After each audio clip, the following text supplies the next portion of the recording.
Kevin, what was the tipping point in getting the deal done? Was it a matter of term or dollars that ultimately got you to where you wanted to get to?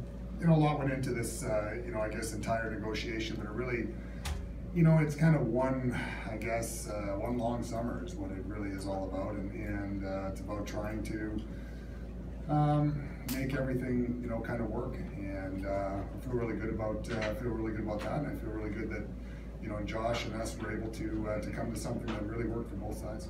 What does it mean to give yourself that wiggle room if you want to add a player at the deadline like you did last year? Yeah, again, having that flexibility is certainly something that sitting here today, you don't know whether it's going to be worth anything or not. But one thing, when you don't have it, you don't have it. So we'll see if it really, is a beneficial thing if opportunities present themselves. But sitting here today, it's hard to, handicap that. Kevin, I think 10 RFAs, if I counted them up correct, and then obviously you got Blake Steele done as well. With that now in the rearview mirror, can you give us a sense? I mean, did it all come in the ballpark of where you sort of envisioned a couple months back?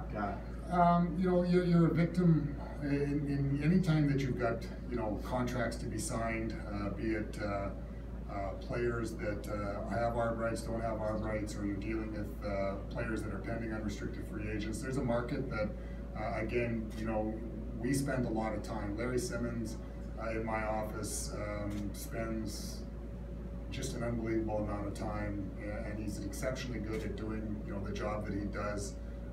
With respect to putting things in pencil for us to be able to try to understand what we have in front of us. So think about this, he's trying to project not only what's in front of us right now, but 12 months from now, what the cap is going to be. All those kind of things come into play when you're dealing with this. So, you have to deal with everything that comes in front of you, and some things work a little quicker, some things work a little longer. But in the end, it's what you feel comfortable with, and you don't do a deal if you don't feel comfortable with it. You don't just do a deal for the sake of getting things done. And both sides, really worked hard at this. Josh was, obviously involved in the process as any player is, but we worked hard at it, and the smile on his face, I think, says it all, and the smile on our faces collectively as an organization said it all.